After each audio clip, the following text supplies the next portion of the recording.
Every major victory in war is a result of long planning, long preparation, with the loss of often thousands of men. But when something comes along that is unexpected and you have this great prize, now there's a great elan. In the other cases, you've expected it, you've planned for it, and here you come along with something that gives a great lift to the morale of the whole force. Everybody, I think from private up to our bosses in Washington and London, knew that the war was over. Every one of us realized that if Hitler had the slightest sense, he would immediately surrender. But it was the gallantry of the men that did it is something that should never be forgotten, and their names really ought to be in some, I'd say, permanent place in the niche of fame that the American government should like to keep.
The people of Remagen loved their bridge.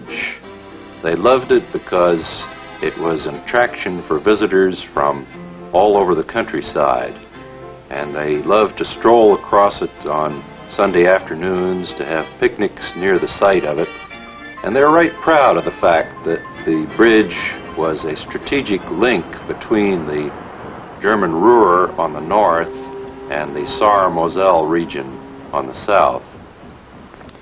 Everybody knew that it would take a long amount of planning to cross the Rhine River, because this was the big natural barrier between the Siegfried Line and the straight shot toward Berlin. So even before we landed in Normandy, the Supreme Headquarters began to lay its strategic plans. To explain the strategy for crossing the Rhine, a little background is necessary. Hitler still had, at that time, a very strong army and strong armed force west of the Rhine. And we counted on almost the certainty that he would not allow them to withdraw when they saw their situation to be hopeless, and take the bulk of their forces back across the Rhine, and therefore defend that very great obstacle in such a way that we would have a very terrible time to get across. So we began to plan the basic, or what you might say, the power crossing of the Rhine, for a crossing just to the north of the Ruhr. This would be in the zone of the 21st Army Group under General Montgomery, and to that force I had attached the 9th Army under General Simpson to reinforce Montgomery's blow. Well, and of course we gave him a considerable time to prepare for that, you might call formal or power crossing. In the meantime, however, we went about the business of destroying the German forces west of the Rhine, and this was a series of blows that had been taken up first in the way to the north, then into Bradley's Army Group, and finally down into the Army Group of Devers, which had both a French army and an American army in his command. There was considerable argument as to how we should cross the Rhine when we reached the West Bank. The British argued, particularly Marshal Montgomery, that we should cross only in the north and make our attack north of the Ruhr toward Berlin. The maximum number of divisions you could supply on that narrow front was something like 25, but he wanted to take these divisions and let the rest of us stay on the West Bank in a defensive position. The Americans argued that that was no way to do it, that we should advance on a broad front so that the Germans could not concentrate against us on a narrow front. And with a broad front, we'd have better mobility and could probe and secure the places where they were weakest. So that my plan was to cross the First Army just south of the Ruhr, and the Third Army under Patton to cross down somewhere near Koblenz, and then join them together and attack to sweep around the south and east side of the Ruhr and connect up with the 9th U.S. Division, which at that time was under Monty, on the east side of the Ruhr, and then clean up the Ruhr. As a matter of fact, we did do that later and secured something like 368,000 prisoners in the Ruhr. At the end of February 1945, the 9th Armored Division, having been re-equipped and received replacements, was moved up behind the First Army and attached or assigned to the 3rd Corps and crossed the Ruhr River north of the dams. We then moved out onto the Rhine plain, where we encountered small pockets of resistance, which was primarily that of the anti-aircraft defense guns, which had been lowered so that they could fire as anti-tank guns.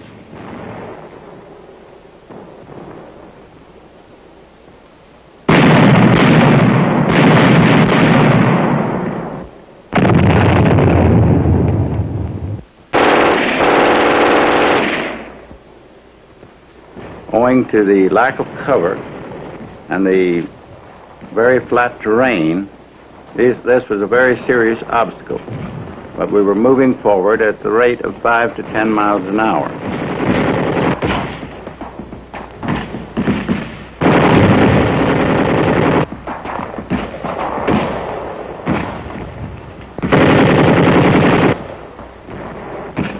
One of the reasons that the Americans made such great progress toward the Rhine was the fact that Hitler insisted that every position be held to the last man. This meant that the Americans could bypass a good many of these strong points which the Germans had set up in the Rhineland.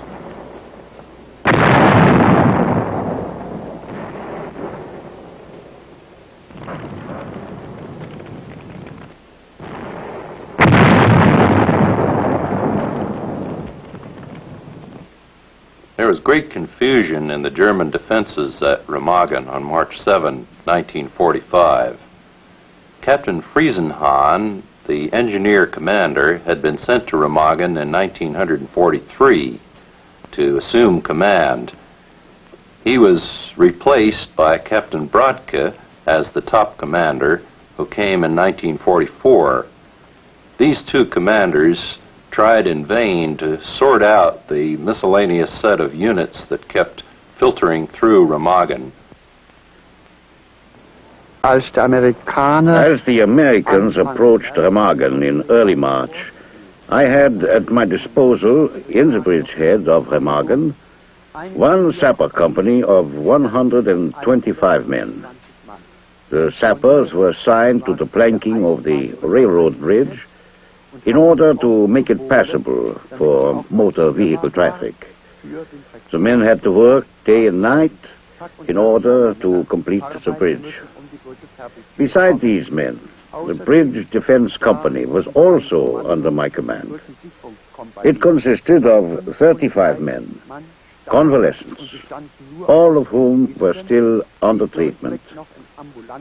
Some of these men were not even able to manipulate a gun because, of course, they had stiff limbs. The town of Remagen had some advantages for both the attacker and the defender.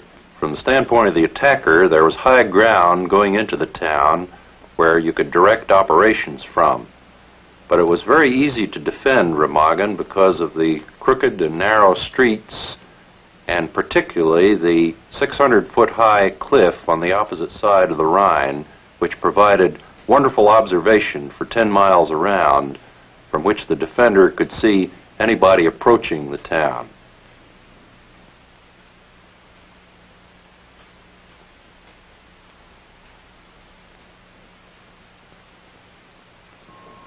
On the morning of March 7th, we received orders and were given maps covering the area leading to Remagen. We noticed on the map the bridge of the Ludendorff Bridge. No one paid any attention to this bridge on the map because we had received no orders pertaining to the bridge or the capture of the bridge. All we were told was that we would attack the town of Remagen, take it, and then swing south, trying to connect up with Patton's Third Army. Progress was not too fast. It was just 10 miles to the Rhine, but it took considerable time to get there. We met up with some so-called light resistance, but I've always felt that a .30 caliber bullet aimed at the right spot is just as heavy resistance as an artillery shell if the man dies from it. Realizing that the Rhine was our mission, we looked forward with some anticipation, of course, of reaching this historical river. Some of us recognized that the Rhine itself had a great deal of impact on the outcome of the war, that it had to be crossed, but how it was to be done, we were not advised. And it was hoped that when we did reach the Rhine, that we would be given a break, being an armored outfit, that we would not be able to get across the Rhine until some type of bridging had been established. Early in March of 1945, there was a whole series of new company commanders in Company A of the 27th Armored Infantry Battalion, where Karl Timmerman served as a platoon leader.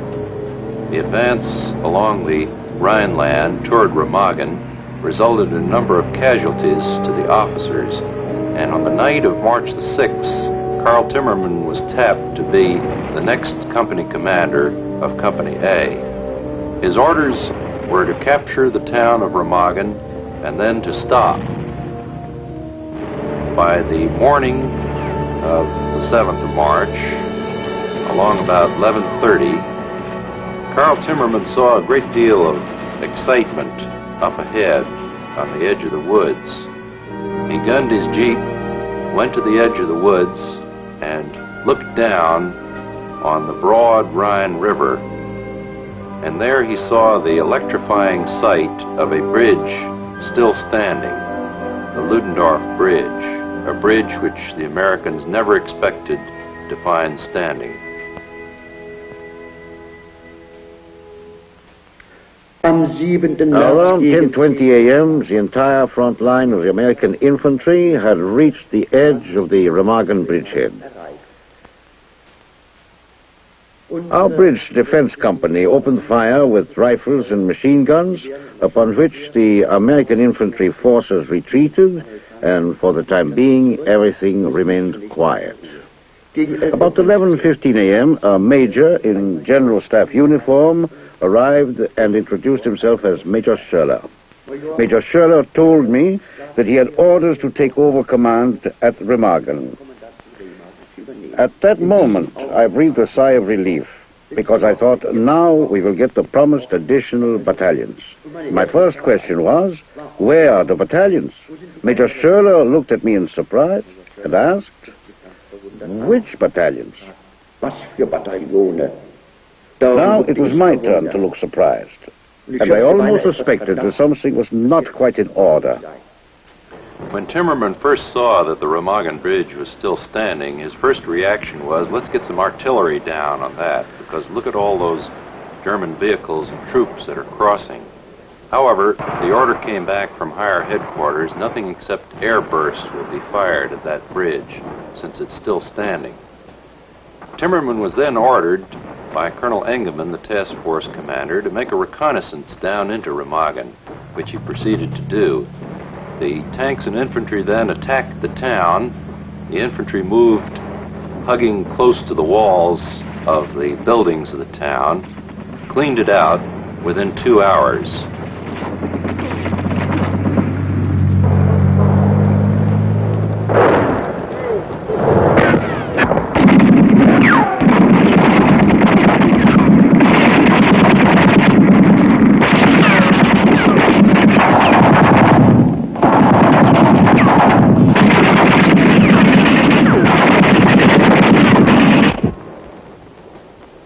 While the troops were moving into position for the attack on the bridge, we captured a number of soldiers, civilians, and some railroad people in uniform. The rumor came back to me that several of these reported that the bridge was to be blown up at 4 o'clock.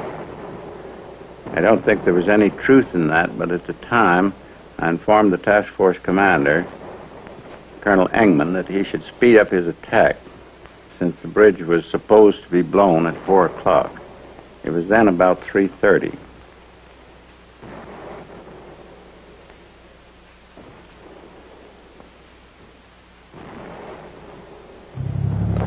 Major Devers, the infantry battalion commander, asked Lieutenant Timmerman, "You think you could get your company across that bridge?" Timmerman said, "Well, we could try." Devers said, "Go ahead." Timmerman asked, "What if the bridge blows up in my face?"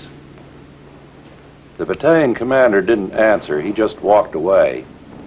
In fact, nobody ever answered the question, "What if the bridge blows up in my face?" While these troops were taking their position on the west bank of the Rhine along the bridge, an explosion occurred in the causeway leading to the bridge.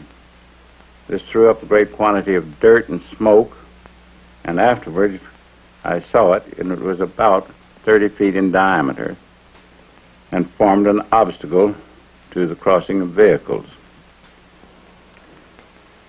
A powerful detonation occurred on the left bank of the Rhine, immediately behind the bridge. I did not know how to explain this. Captain Friesenhahn, the bridge commander, had blasted the dike on the other side of the bridge, at the ramp of the bridge, a demolition which had already been envisaged. This was a sign to me that the Americans were approaching.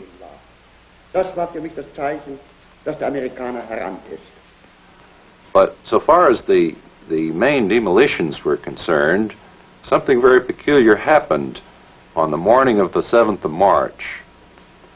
Friesenhahn and Brodke had ordered some reserve TNT in order to arm the explosives. When the truck came up on the morning of the 7th of March, Brodke and Friesenhahn were horrified to discover that they had gotten just about half as much explosives as they had been promised, and in addition to that, it was an industrial type of explosive known as Donnerit, instead of the military explosive, which was far more powerful. Captain Friesenhahn was calling from the tunnel entrance. Captain Brodke, combat commander! I rushed over to him.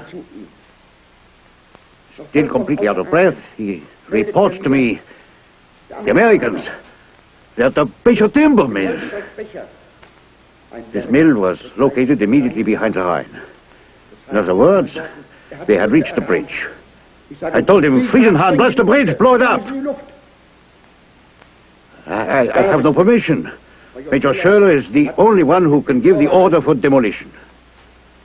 At that moment, Major Schurler was on the other side of the tunnel, 350 meters away from us, only to be reached on foot. So I dashed off through the dark tunnel to Major Schurler. I reported to him, "The Americans are going to cross the bridge." Major Schurler is very calm. I said, "Major, If you don't give orders to blast the bridge, I will do so. Then go ahead. Have the bridge blasted. I ran back to Captain Friesenhahn. Back again through the dark tunnel. Again, minutes passed before I could reach him. As soon as he could hear me, I called out to him, Friesenhahn, blow up the bridge! Friesenhahn shouts, full cover, full cover! Everybody in the tunnel lies down flat on the ground in order to escape the tremendous blast we expected. As far as we know, we actually saw the bridge lift up off its foundation. There was dust and debris thrown all over, and after a while, you couldn't see the bridge anymore. It wasn't too long. The dust cleared, the bridge was still standing. And Timmerman said, okay, move out. Instinctively, my hand comes to my neck. I know. If the bridge doesn't go down into the water, my life will be at stake. Something has to happen. I rush back to Major Schöller and report to him. Demolition of the bridge has failed. But I had hardly reached him when someone called again through the tunnel, Captain Bradke, combat commander up front. It grows louder and louder. Major Schöller says, have a look what is going on. Again, I run back through the tunnel, through the masses of civilians, passing men, women, children. Soldiers are amongst them. I reach Friesenhahn. Friesenhahn already shouts, Americans across the bridge! That was all we needed. Come on, Friesenhahn. A few men from the sapper units. Counterattack! There can't be many of them. We have to throw them back. I've already tried it. We wanted to get out immediately. But look, the tremendous gunfire aimed at the entrance of the tunnel. One grenade after another. You can't subject anybody to that. No one will get out alive. Friesenhahn, there is only one possibility. Escape through the other end of the tunnel, across the dam, a counterattack. The Americans have to retreat. I rush back to Major Schöller. Report to him. Americans are crossing the bridge. Major, you have to prepare for an immediate counterattack. I will get the people out of the tunnel. Do you want to get them out? No, Bradke. You go ahead. I enter the tunnel. Get hold of a sergeant. Summon everyone who still carries arms. Here, 1, 2, 3, 4, 9 men. Sergeant Follner.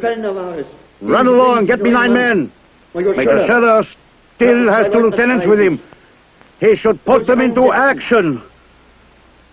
In the meantime, I look for some more men. Sergeant Follner leaves. I shout, get them together. I have 5 men now. Follner comes back. Major Schöller isn't there.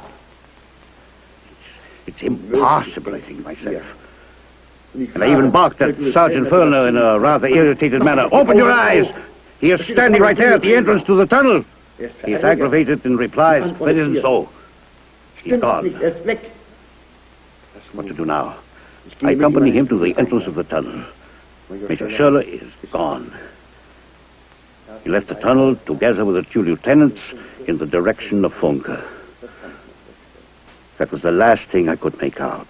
Immediately, I make an announcement. I am taking over. Combat command at once. I run back to Friesenhahn. He will have to know what is going on. I tell him, Friesenhahn Schöller is gone. I don't know why he left. Now we have to get all the men who are still in here out of the tunnel, gather everyone near Ostberg, and launch a counterattack. There's no other alternative left. Friesenhahn agrees. Friesenhahn and I push all the men from the back to the front in order to evacuate the whole tunnel. The first soldiers leave the tunnel. Hand grenades burst right in front of them. Gunfire, machine gun fire hits the tunnel entrance. The Americans have crossed the mountain terrain. They have the tunnel exit. How that was possible, I still can't understand up to this day. How many times did I climb this mountain? What an effort it was. That was not only a good military achievement, but also a commendable physical accomplishment of our comrades on the other side. Now, unknown to the German commander, Captain Brodke, on the afternoon of March 6th, the day before the Americans reached Remagen, this anti-aircraft unit was replaced and sent down to Koblenz. The unit that came in to take its place never did get up to the top of the hill on the 7th of March. Since the bridge was standing, I directed the task force commander to move the infantry across the bridge. While watching their progress over the bridge, I received a radio message from the division stating that previous missions were canceled and that Combat Command B was to move south across the Aar River in the direction of Koblenz and join up with the units of the 3rd Army, which were moving north from that direction.